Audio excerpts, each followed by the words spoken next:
Hey, station, this is Houston. Are you ready for the event? I'm ready for the event. ACR, this is Mission Control Houston. Please call station. Station, this is Houston ACR. How do you hear me? I have you loud and clear. How me? I've got you loud and clear. Please stand by for opening comments. Hello, my name is LaShonda Reed Larry. I'm the Regional Director of the South Central Region for Jack and Jill of America Incorporated. I would like to thank NASA for giving our children this unique opportunity to engage with you on the space station. Here is our first question. Hi, I'm Anthony from the Southwest Suburban Dallas chapter, and my question is, can you describe an experiment you are doing in space? Anthony, that's a great question. Just today, I was working on the material science lab, and we were installing a new sample in there. It's where they're looking at different materials and learning new things about how to make materials better and stronger on Earth and for use in space. So materials are a very important thing. They can protect us from radiation, that we can make habitats out of them. We can do many different things to protect ourselves with better materials. So we're doing quite a few material science experiments here on the station. Hello, my name is Cameron Williams and I'm from the Humble Kingwood chapter. My question is, how do you speak to your family? You're adorable, Cameron. That's a great question. So we have many ways to chat with our family. So we actually use Teams as a way that we can chat with our family. But we also have software that medical doctors use to talk to patients, to do like telemedical checkups on people. So we can call our family, we could see them, and we could talk to them at the same time. And this is relatively new, like over maybe a year and a half, maybe almost 2 years. So it is kind of nice where we're very attached to the ground, but we are living and working in space at the same time. Hi, my name is Harper Madison from the Red River chapter, and this is my question. How do you describe what you do to your friends? Well, Harper, it's hard to describe what I see up here. And, I'm trying to convey to them what we do up here and what the view is like from here and what it's like floating all the time. And so one thing that I do is I talk to them on my iPad and I show them around. I give them a tour of the space station so that they can get a feel for like how we live, how we eat, how we sleep. I even give them a view out the window. But even then, it's hard to describe actually living here and then looking out the window and seeing our planet from this vantage point. It is ineffable. It's something that you cannot fully describe. But it is, I attempt and I come close to letting them know how I feel about being up here. It's wonderful up here. Hi, my name is Sammy Pete from the Beaumont chapter, and my question is, how fast does the space station travel? Sammy, that's a great question. We are moving at 17,500 miles per hour around the Earth. And what that means is that in a given day, we'll have 16 sunrises and sunsets. So we're constantly going around and we're coming back around and see you and see our home state maybe. And so we're moving at a pretty high, fast rate. Hi, my name is Michael from Farmers Dallas chapter. My question for you today is, if you get scratched, do you bleed in space? That's a wonderful question. We do have a medical doctor here, but if we do get a scratch, yes, we do bleed. It's the same way as on Earth. The blood just doesn't fall on the floor like it does on Earth because we don't have gravity. So it'll float around, and because we have different forces like surface tension holding the water together, you get a bubble of fluid that comes out of blood if you scratch yourself. If you scratch yourself pretty badly, you'll get quite a few bubbles. But yes, you do bleed the same way you do on Earth. Hi, my name is Kennedy from the Woodlands chapter, and my question is, do astronauts have to clean up in space? If so, who must do the dishes? That's a funny question. I like that. Yes, we do have to clean in space. I mean, this is our home, so we have to keep it clean. We have ventilation systems here that capture all of the particles that's floating in the air. It could be hair, it could be other dust particles, skin, dead skin cells. And so we have to clean the vents so that we can keep the air flowing through. So every Saturday we have space station cleaning. And unfortunately, we don't have dishes because the food wouldn't sit on the dishes as it does on the ground. But what we do is we have to clean up after ourselves. And then on Saturday and Sunday, we have to clean everything, all the handrails. We have to vacuum. And we have to make sure we keep this clean for the next crew that's coming along. So no one has to do the dishes, but we all have to clean. Hi, my name is Devin. I'm from the North Suburban Dallas chapter. My question is, do you sleep for 8 hours in space, and do you sleep in a bed? You guys have done a little homework. You know, we actually don't sleep in a bed. And, you know, I do like to try to get 8 hours of sleep per night. I sleep better than I do on Earth for some reason, but, you know, maybe that's something we need to look into. But I actually sleep pretty well, and we have sleeping bags that we kind of just float in. And as we sleep, we just kind of float.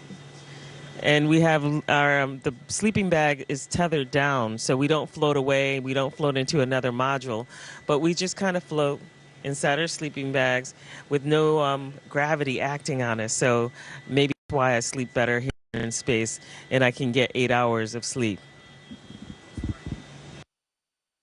Hi, my name is Sterling Washington from the South Belt Houston chapter, and my question is, what does the launch from Earth to space feel like? I'm sorry, sweetie, can you repeat that for me one more time? The question is, what does the launch from Earth to space feel like?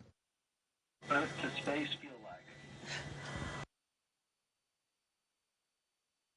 And your microphone is off. Well, that's hard to describe because you know, the launch from Earth to space is something that you feel in your bones and your muscles in your body, and then it's also emotional. So as you're taking off from Earth, you know, the sensation is surreal because it's better than any amusement park ride you can imagine. But you're just lifting off, and then the dream becomes a reality too. So the emotion behind it as well. So you feel it all over, and it's an amazing feeling as you're lifting up off Earth, and then at some point at a given point you become weightless, and you have the weightless indicator indicating that you no longer are held by Earth's gravity. So, you know, it's an incredible experience that I hope you get to feel one day. I'm Dior from the Texarkana Twin City chapter, and my question is, when I go to college, what do I need to apply for to become an astronaut? That's another good question. So when you go to college, I suggest you follow your dreams and follow your passions as to what you want to really do in life. Right now on station, we have aerospace engineers, we have fighter pilots, we have medical doctors, and we have chemists. So as you can see, we all have quite different backgrounds and experiences, but we came together and we made a crew, and you can be trained as well. Once you become an astronaut, you are trained to be an astronaut, trained to do spacewalks, trained to do robotics. But the education that you have gives you the background experience that you need in order to understand these things and perform well on them. So I suggest that you go to school for STEM, science, technology, engineering, mathematics, and then follow your dreams on top of that. Whatever your heart's desire, follow it with everything that you have. Don't back away. Don't back down. You will you will see that as you dream big and you aim for extremely high goals, even if you don't make it to that goal, you will land somewhere pretty far along in comparison to if you never did go after that dream. So I suggest stay in STEM and follow your heart. Hi, I'm Clark Brumfield, and I'm from the Wilderness chapter. And my question is, what do you do to combat boredom while in space?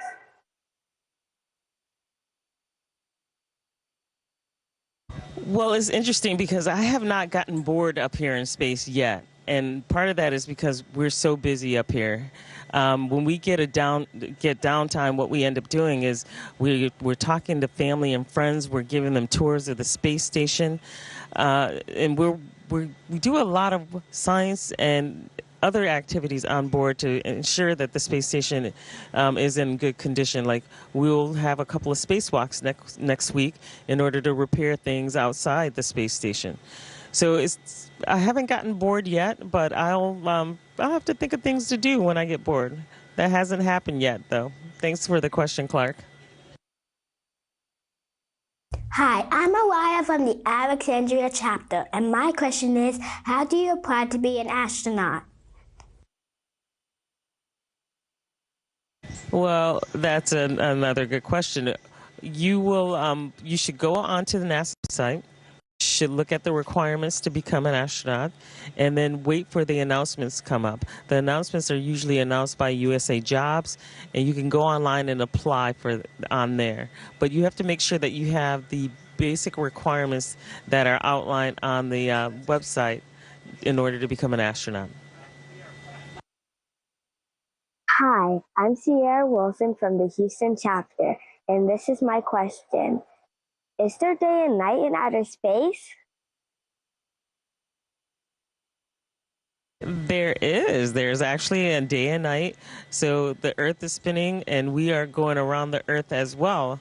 So there are times when we don't see the sun. So it's nighttime on the station. So as I said, we're moving 17,500 miles per hour. So we have 16 sunrises and sunsets. So we constantly see the sunrise and sunset here. We can take pictures at night, take pictures in the daytime, and we have many chances to do that in a given day, given that we have 16 sunrises and sunsets. Good question, Sierra.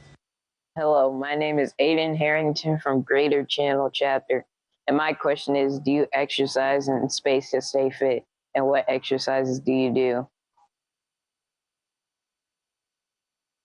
And yes, we definitely exercise. Exercise is very important up here. It's one of the countermeasures that we use so that we maintain muscle mass and bone density. And so every day we have weightlifting, which always includes squats and some form of squats and deadlifts. And that's so that we can load the heaviest and the biggest bones in our body to ensure that we maintain density in them. And we also do some kind of cardio. We have a treadmill and a stationary bike where we spend minimum 30 minutes on in order to get our heart rate up. So we do cardiovascular exercises and we do exercises that help maintain our body mass, our muscle mass, and our bone density. Great question. My name is Caleb Ubanica from the San Antonio chapter, and my question is, what is your favorite meal in space?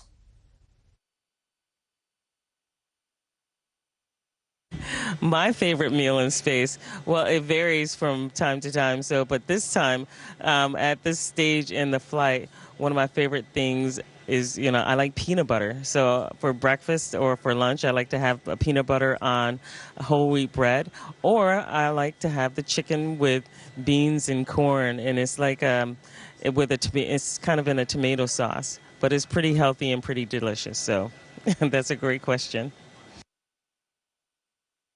My name is Jacob Sam from the Clear Lake Bay Area chapter. My question today is, how do astronauts change clothes in space? So Jacob, you're thinking about as we float, how do we get our socks on and our pants on and things like that? Well, we do it very slowly. You can kind of hold yourself pretty stable, and you could take off your socks and put them on easily. So, but yeah, as you can see, if you push off too hard, you'll add too much force, and then you'll start spinning out of control. So you got to stabilize yourself in order to do this. And, you know, after a while, you become very, very good at being able to hold yourself steady in space. Hi, my name is Gavin Wilson from the Austin chapter, and my question is, what happens if you get sick in space? How do you see a doctor? Well, on this crew, we actually happen to have a medical doctor on board, but all of us are trained to be chief medical officers to do basic contingency medicine here on the space station. We practice doing blood draws so we can draw our own blood or someone else's if we need to. So if we get sick, any one of the crew members can actually help with trying to get us back to health. And because we do have a medical doctor on board, we all defer to him for what we need to do next. And we also have a lot of training on how to do that, how to maintain health, and procedures that will help us if we have to do something more complicated. My name is Brendan Fodno from the Baton Rouge chapter, and my question is, do your legs get tired when you walk in space?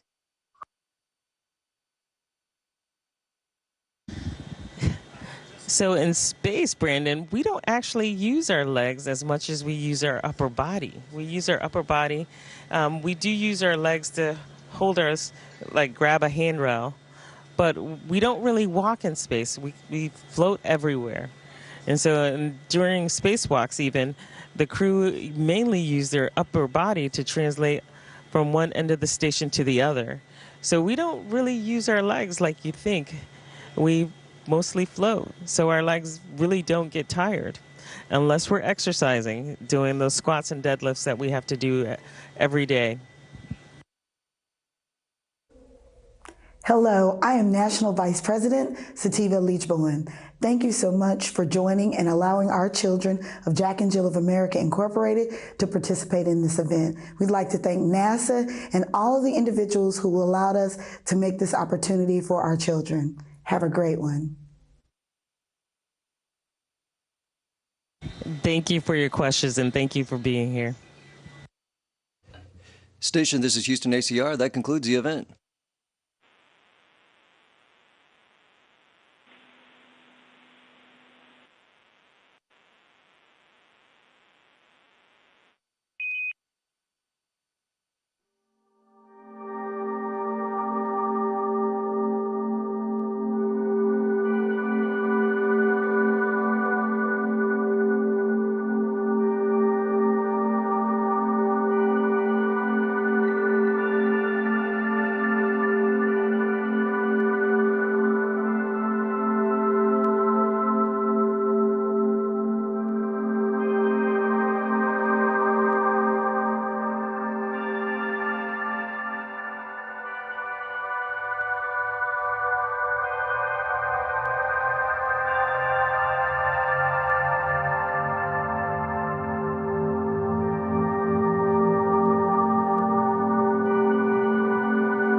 Hey, station, this is Houston. Are you ready for the event?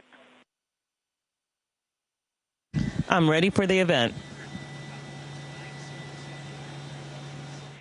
ACR, this is Mission Control Houston. Please call station. Station, this is Houston ACR. How do you hear me? I have you loud and clear. How me? I've got you loud and clear. Please stand by for opening comments. Hello, my name is LaShonda Reed Larry. I'm the Regional Director of the South Central Region for Jack and Jill of America, Incorporated. I would like to thank NASA for giving our children this unique opportunity to engage with you on the space station. Here is our first question. Hi, I'm Anthony from the Southwest Suburban Dallas chapter, and my question is, can you describe an experiment you are doing in space? Anthony, that's a great question. Just today, I was working on the material science lab, and we were installing a new sample in there. It's where they're looking at different materials and learning new things about how to make materials better and stronger on Earth and for use in space. So materials are a very important thing. They can protect us from radiation, that we can make habitats out of them. We can do many different things to protect ourselves with better materials. So we're doing quite a few material science experiments here on the station. Hello, my name is Cameron Williams and I'm from the Humble Kingwood chapter. My question is, how do you speak to your family?